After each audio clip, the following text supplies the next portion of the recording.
Hello, everyone. Welcome back to the Christian Music Verse podcast. I'm Brendan, and this is my co-host Braden. Remember, if you like what you're listening to, please give us a like, follow, or subscribe, or share our videos or audio, whatever makes you guys the most comfortable to share. So thank you again for tuning in. And this week we have a special guest speaker slash host. Is Eric from Boiling Point. I'm not going to even bother pronouncing your last name because I'm going to probably pronounce it wrong. So all good. Thanks for joining us.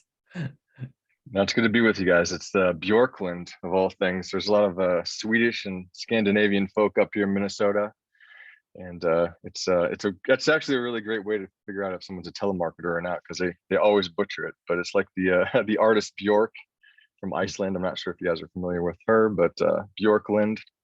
If you really want to dive deep, it means birch grove in Swedish. So who knew? Who knew? I would have never pronounced it that way. Yeah, things you'll never hear unless you join this podcast and learn more about artists that you've got on, right? I was gonna say like Bjorklund or something like that. That was my close guess. Close enough. No, anyway. I'm used to it. But it's good to be with you guys. So Eric is a part of the band Boiling Point. He's the lead singer. You might have heard of Boiling Point from the Weevil Awards last year, where they won Rock Album of the Year, and they've put out, is it 2 or 3 albums now? Oh man, it's actually one. Sorry, I lost track. Like 3, 4. I think we're up to technically 5 if we're kind of like EPs and other things. But it's been a long journey and I've lost track, and so I guess that's a good thing. But no, it was great to meet both of you. I come to find out last year at the We Loves, and it was great to be in person to actually perform and take home the alternative rock award for album of the year, the AMP award, I guess it was. Kind of just completely unexpected, honestly, because whenever you release a record, you always think this is probably not going to do anything, especially in the genre, and it did something, and we're really grateful. And you guys really killed your set. It was pretty cool how you guys came from Minnesota back to Memphis, all the way back up to Minnesota. Just that seemed like an adventure. It was so that's only part of it, because it was a cool few days for us, because we had actually been in the studio in Lincoln, Nebraska. So we went from Minnesota to Lincoln, Nebraska for a day or two, and then we figured we were going through like so many of the barbecue capitals of the world that we decided to make a barbecue run. And so we went from Lincoln, which doesn't have barbecue, but they have great crepes, of all things. So, but we went to, where we go? Let's say Kansas City, St. Louis, and then Memphis. We had barbecue 3 consecutive days. And I think our stomachs were all in knots by the end of it, but no one will ever regret it, because we got to try some of the best barbecue en route to Memphis. You're not the only one that had a crazy travel. Like I had to travel crazy. I don't know if I told you this, but I came from like Grand Rapids, and I had to go to Dallas to Memphis to New York City and back to Grand Rapids when we were done. So you're not the only one that had crazy travel journeys. Awesome. Yeah, no, I remember you were kind of in the thick of it when we met down there in Memphis. But no, it was fun. It was fun. It's been a fun journey. I mean, the last few years have been very memorable for us for a lot of different reasons, but that one stands out in particular. And speaking off that album, it's Hope Lives Here. I'm sorry if I butchered the name. I completely lost my notes and it got deleted, so I apologize ahead of time. All good.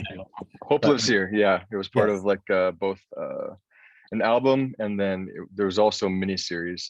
Really, the base concept of it was kind of like we're big Switchfoot fans. We've got some connections to those guys, and it was kind of like almost a mission bent fading west in some regards, because we talk about kind of the work that we do in Sierra Leone quite often at concerts, and you really kind of come to understand how little people can kind of grasp living in a third world country, or what that is actually like. And so we felt compelled to bring a camera crew to Africa and just kind of get some footage so people could draw a greater connection between the band and the work that the band often does, or I do. I've been going to Sierra Leone for the last 10 or 11 years, almost every year, except for when Ebola was there, and then of course COVID. But it's been a long, rewarding journey towards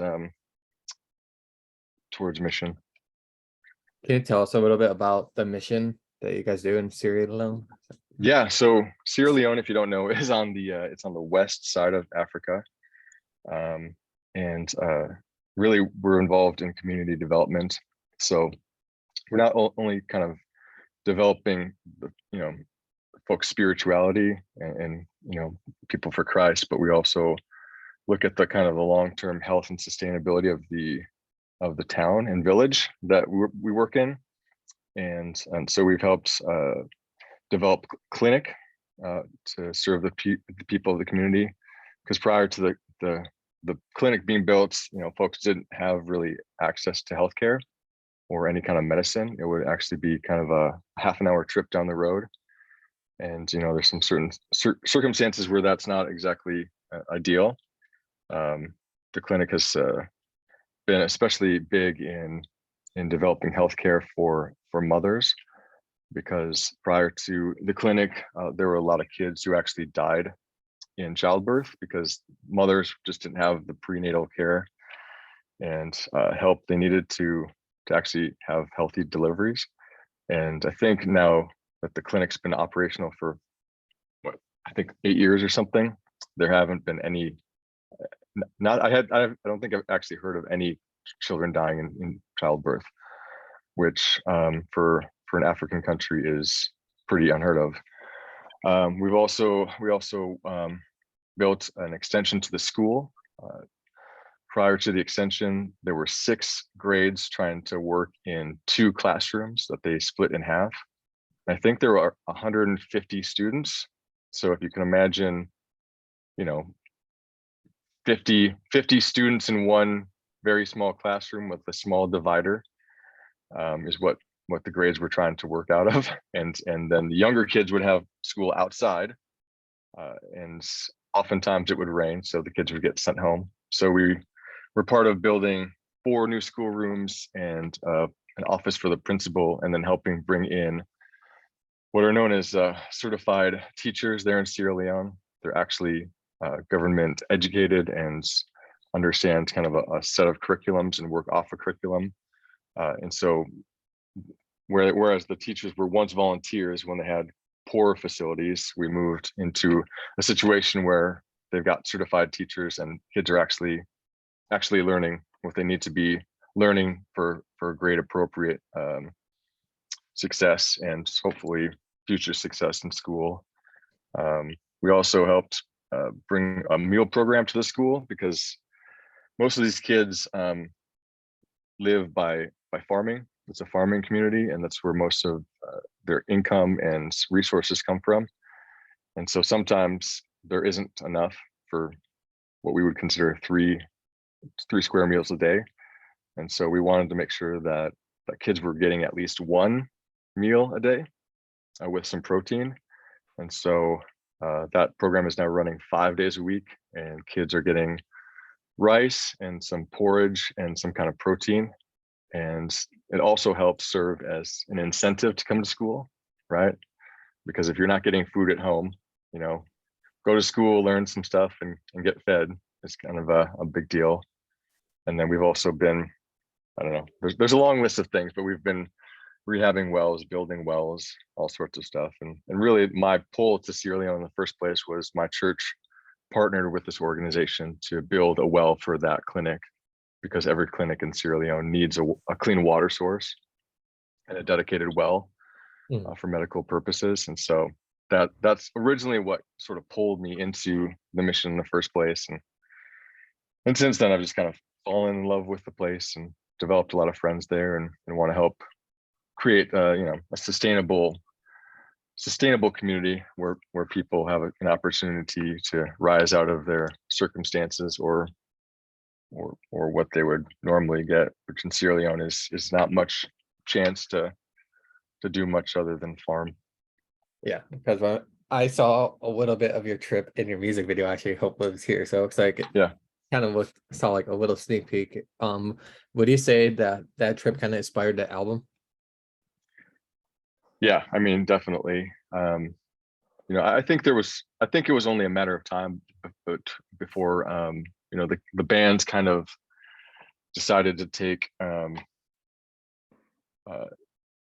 a better look at the mission work that we had been involved with, um, because we had been talking about it a lot to folks and in concert, and it's always been something that's been really near and dear to my heart.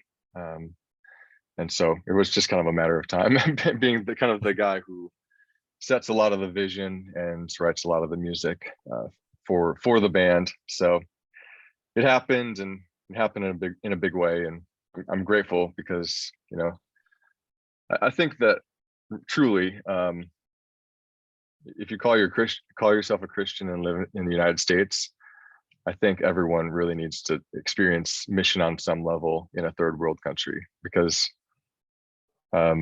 it's the fastest way that I can think of to come to the conclusion that we can't simply be talking about our faith, but we need to be living it out in some tangible way.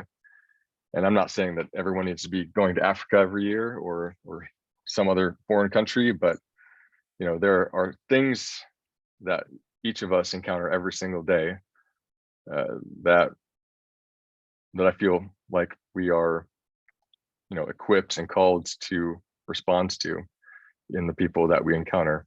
And that may just be a smile, but that may also be doing work for people who need a helping hand in the community in some regard. And yeah. And it's also a really great way of developing gratitude, because you come back and you realize, you've got access to anything you want on your phone, and you've got access to grocery stores and just about every single resource you could possibly imagine. And after coming back from a place that, folks have very little, yet have very real joy in their everyday, you realize that maybe all the stuff we surround ourselves isn't exactly what we need to be happy. Sorry, I was just writing. That's really It works. Brad, Looking for your notes again? Okay. They got deleted, unfortunately. All good. But Brad, is there anything you want to bring up about that or say? Yeah. One, of course, dude, thank you so much for that work you do. I've never been to a third world country yet, but like I'm so supportive of missionaries. I love that. I love when bands actually live out their faith in that way. And like what you were saying, that you're not just doing it for just the sake of doing it. You're doing it to help to shine Christ's light and to really be different. And that's amazing. The second thing I wanted to ask was, like you said about the mini series, Hope Lives Here, which I remember when you guys were first releasing that. And I wanted to ask, what has the reception kind of been to that, sharing that story, that in-depth look, along with the album? Like, what's the reception been to that entire story and journey that you guys did? So, I mean, whenever we've been on the road and either shared parts of the movie, we've got this set up where we show parts of the movie and then we do an acoustic concert, which has been a really great forum to introduce people to the content, because it was originally supposed to be like a full length kind of 45-minute to hour kind of thing, but because of COVID, we had to start breaking it down, which was, I think it was probably better for the long term of the project, because we, instead of one drop, we had kind of people's sustained attention for a longer amount of time, which I think really helped launch that record. But the response has been just tremendous. And, I think the surprising thing is just how well received it's been, because it's always been on our heart, but this just allows us more opportunity and a better platform to speak to it and speak about it. And, we've got some festivals even coming up this fall where we'll be playing like a full electric show, but we'll also have another set list basically in another stage to just talk about the mission work that we're doing, and hopefully show clips of the film, and then work in some acoustic versions of the songs, which I think, any opportunity we have to talk about our call and what we feel like folks need to kind of develop their faith if they kind of aren't on a more succinct discipleship journey, I would say. is just a real blessing. And there's one song in particular that I never thought, I didn't think it would be on the record, nor did I think that it would garner the reception that it has. And that's a song called Scared to Know. And it's surprising because when I was writing the song, I was writing it in Sierra Leone in my hotel room. And a lot of those songs actually were sort of birthed in Sierra Leone in hot, sweaty conditions under a bug net, just thinking about what you're experiencing and kind of putting pen to paper and melody, in your head to try to match up what you're writing about. But there was a song called Scared to Know. And when I was writing the song, it sounded or felt a little trite, if that makes sense. Like the words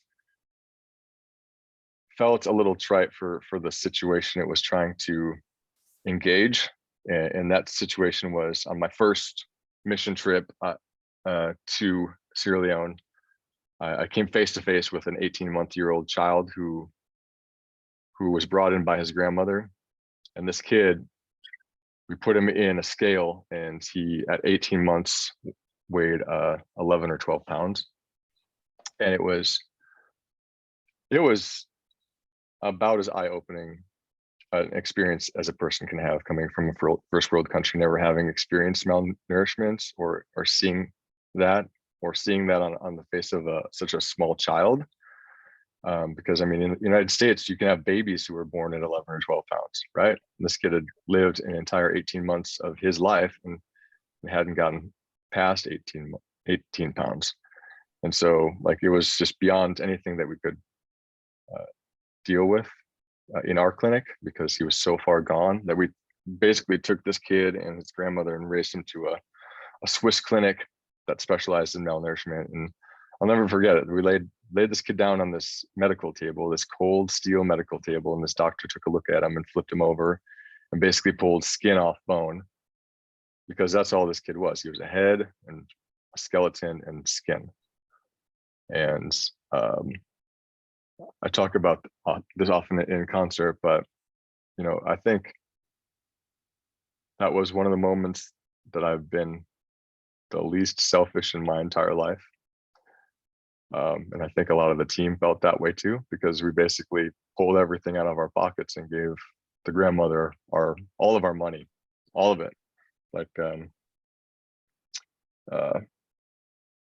didn't count it, didn't look at it, just gave it, because the need was just so present and it was right in front of you. And the thing about Sierra Leone is that it's not like the United States.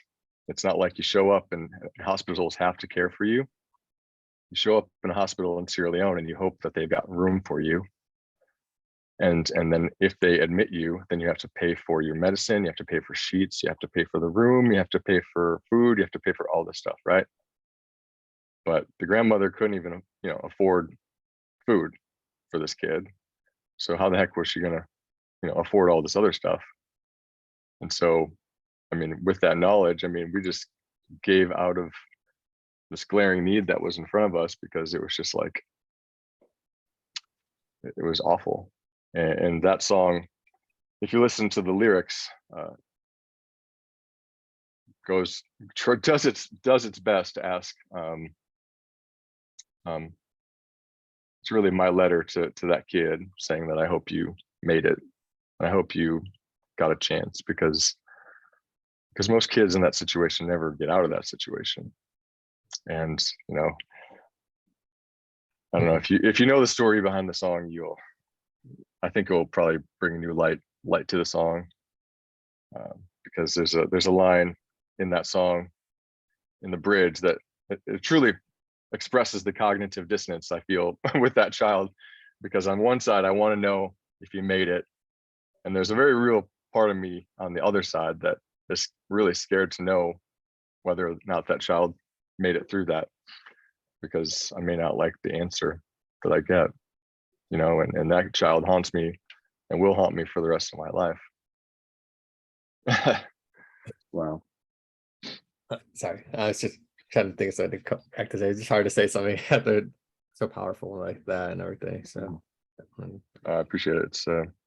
It's Yeah. yeah.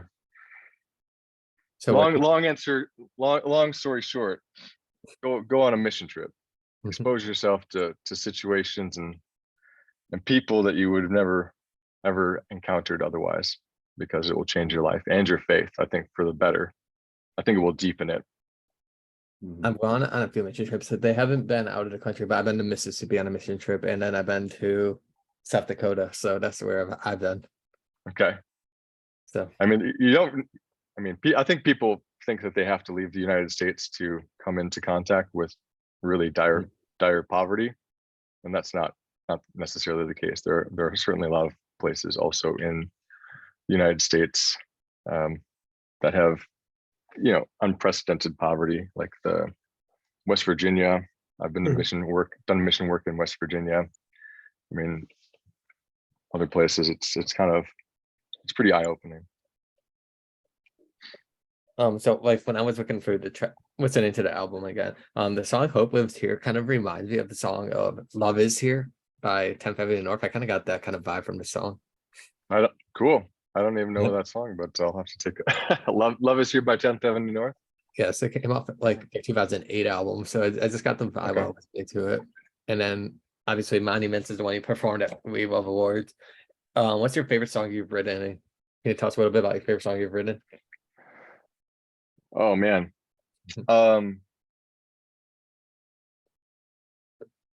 Yeah, I definitely will. It's funny because it's like, I'm sure you hear this a lot. But like oftentimes the artist's favorite songs that they write are often never their popular songs.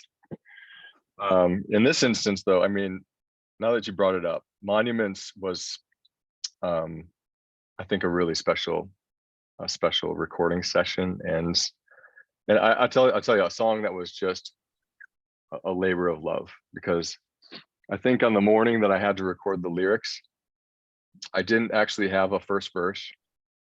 I didn't have a chorus or a bridge.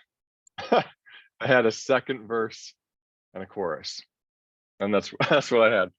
And I like remember being at the Airbnb that we were staying at, and I was up until like 2 or 3 in the morning just trying to labor over these lyrics, and I had nothing. I had nothing. I had like a few ideas, but it was like, this is not helping. I should just go to sleep. And so I just went to sleep, and I was like, God, if you could just like help me, that'd be really great. I just need it more than ever. And that morning I woke up, we drove to the studio, I still had nothing. I drove to park the car, and all of a sudden I started just kind of downloading a verse and the bridge. And the interesting thing about Monuments is that gosh, that song, we blew an engine on the way to recording that song. So that song ended up costing about $10,000 to record. given the car trouble, the Airbnb, and the studio time. I mean, this is why band economics frequently don't make sense. But we spent about $10,000 making that song, and driving the car out of the shop and parking it so in a place where I could park it so that we could drive home later that day after I had sung whatever I was going to sing. I started realizing, because of, I mean, the idea of spending so much on that song, and really the situation that most bands, whether they speak to it or not, live in, like band financials are not great. It's incredibly hard to make it as a band. And when you've got expenses that are way above and beyond what you expect, it starts to create some doubt in your mind as to whether or not it's even sustainable, and it's something you can continue without feeling bad about feeling like a financial black hole on your family. And so I thought there's a distinct possibility that this may be the last song that I ever sing into a microphone. And if that is the case, what is it that I would want my son or sons to know? And so that's really where that bridge came from. And that's really where I was getting to with that song, because I didn't know if we would have another chance. And so the bridge is, "Dear child, won't you talk to me?" Well, look it up. It's all about trying to have a really very serious conversation about life with my son. And we all have and make choices about who we are and who we will become every single day. And, you know, I try to be a good example to my son, but there are times that I know that I'm probably not, because I'm not always the most patient person on the planet. And so it was really my effort to say, look, your life is a melody, and I'm trying to do my best. But there are notes that you are going to have to pick out to guide your own life. And some you'll pick up from my life, and others you'll choose to discard from my example. And that's okay. But choose every single day to be the person that you want to be in the light of Christ and in the light of who he calls us all to be, right? Loving people who offer grace and name whatever quality of Jesus, but try to offer those things to the world in a tangible way. Love that. So this is just a random question I had. So Boiling Point, did this come, did you get your guys' band name from the movie, or was it just something you got thought of? No, it's like a terrible Wesley Snipes movie, right? I've never actually seen it. I don't know. I know Is that what it is? I know Stephen Graham's in the movie and everything. Okay. I have no idea. So like you know, when I look up stuff on YouTube or whatever, like I'll put Boiling Point in, and that movie always comes up, along with like a Randy Macho Man Savage clip where he talks about getting to his boiling point, which is really funny. But no, the name actually, I think it's probably like a lot like Skillet, because I know that John has not historically liked the name Skillet. I believe that name came from John was kind of mixing a lot of different musical styles. And the I'm not sure if it was he or the label that came up with it, but it was like they were throwing it in a skillet and mixing it up and seeing what would happen and what would kind of be created. And so I know that those kind of things don't always serve as the best kind of long serving names. It's worked for them, good for them. And Boiling Point is kind of the same way, because I don't always feel like it kind of is a good expression or expectation of what we are when we show up. But the name really came from a metaphor that I was challenged and moved by. And it's really, you know, at 212 degrees, water turns from a water to a vapor, right? There's like this catalytic moment that at 212 degrees, something profound happens to that substance. Likewise, and this is where my brain was when I came up with the name, you know, when you come to know Christ, something about you changes, right? You are still the same stuff. You're still kind of the same person. You look like the same person, but your fundamental way of being and operating in the world change profoundly. Like there's a catalytic moment when you come to know Christ that changes you forever as you encounter the world and try to share your faith as well as you can. And like, so really that's the central idea of Boiling Point. It's that when you come to know Christ, you're fundamentally changed. You're different. You encounter the world differently. The metaphor is helped by the fact that, you know, water becomes a vapor, right? And, you know, I'm a big believer in the Great Commission. So water becomes a gas, it's spread out, it goes all over the place, right? So I believe we, when we're called to be Christians, need to spread the message. We need to go to every corner of the earth and wherever we can find an opportunity to speak about it and tell people about Jesus and the change that he's made in our lives. And so we often get asked if, you know, did you come up with the name Boiling Point because you're like angry at the world? And I'm like, no, we're not terribly angry people, but we do believe in the profound change that Jesus will have in your life if you allow him to. Awesome. I actually found my notepad, and that was actually the question I had, so I feel proud of myself. Nice. I was typing like because there's a notepad app on my phone and I was typing up something. Then for some reason I deleted it and I couldn't find it. Then I found it was a deleted area note. So I was like, oh cool. Excellent. I'm glad you found it. But those were like my main questions. Like I wanted to talk about your mission and like the hope lives here premise and then the name of the boiling point. Brad, is there any questions or anything you want to ask or talk about when we have a few more minutes? Yeah, just throwing this out here because I first discovered your band many years ago. I didn't even know it was Boiling Point from Okay. your song Brand New Day. Yeah. I used to love that song growing up, and my mom, she's been a rock fan. She would play that song all the time. And it wasn't till the We Love Awards again that when you guys were performing, I'm like, something about this very familiar. And Yeah. it was just so cool going back to that album, discovering it all again, and just seeing that you guys have been doing music all this time and it's still so consistent, so amazing. And just throw that out there about how that it's something how so many songs impact like that.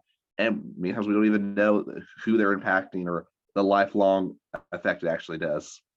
No, I really appreciate that because, being a musician, you just kind of send these things, out into the ether, so to speak. And you don't often hear the impact that they have on people's lives. But I mean, Brand New Day was that was a big song for us because, it was on, what was it? It was on some channel that we no longer have access to because we Mhm. what was it? I can't remember. It's been so long. 2014 or something was the time that song really popped. But it was that whole album and the EP that we did with Brand New Day on it was, I think, probably our first step into being really consistent musically and also wanting to be exceptional in every way that we could be and could really afford to be quite honest, because Brand New Day we did with Ben Casca. I'm not sure if you know who that is, or anyway, he was just stepping out of Skillet as their lead guitar player, and he was starting a new enterprise called Skies Fall Studios, which was the studio that we worked with.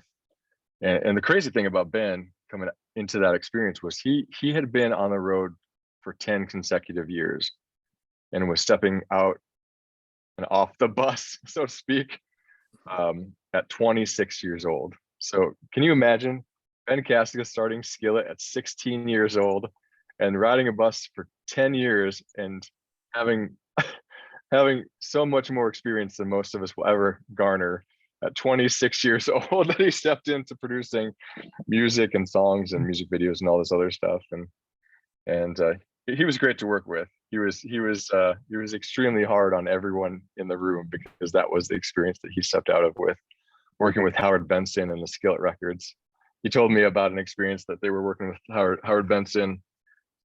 He's kind of the producer that did kind of their records that really broke them out with like Monster and a bunch of those other monstrous tunes. But Howard Benson would walk into the room and say things like, "You want to sell music, right?" And they're like, "That's a terrible song." And so Ben kind of came out of that studio experience, and it would.